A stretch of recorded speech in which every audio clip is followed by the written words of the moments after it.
Olá, a Bíblia diz no livro do profeta Malaquias, no capítulo 3, diz assim: então vereis outra vez a diferença entre o justo e o perverso, entre o que serve a Deus e o que não serve a Deus. Eu quero nesse dia falar sobre diferenças.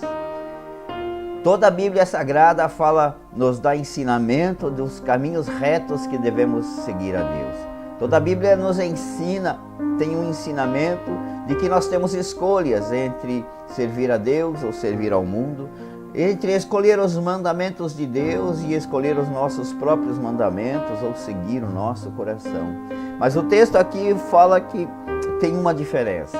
Em tudo tem a diferença, aquele que serve a Deus. E ele diz aqui no verso anterior, diz assim: eles serão para mim particular tesouro naquele dia. Qual que é o dia? O dia é o que nós seremos julgados, o dia que nós partiremos para o Senhor. O dia que está falando aqui seria o dia do julgamento de Deus sobre todos os homens.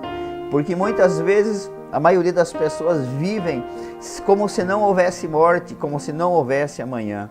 Mas o Senhor diz que aqueles que ama, eles são preciosos para Deus, como um particular tesouro. O próprio Salmo 116 fala que preciosa é aos olhos de Deus a morte dos seus santos. Quem são seus santos? Uma imagem de escultura, alguma coisa? Não. Santo é aquele que verdadeiramente serve ao Senhor. Não como religioso, porque Deus abomina os religiosos. Porque o religioso sempre julga ser melhor que alguém. Não.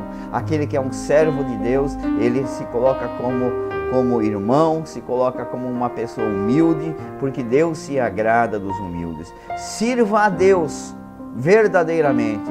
Ame o teu irmão, ame as pessoas, ame a sua família, e que todos possam olhar para você, olhar para mim e ver a diferença. E qual é a diferença? A diferença não é pelo que nós falamos, a diferença não é pelo que nós dissemos, a diferença é pelo que habita em nós, o Espírito Santo de Deus.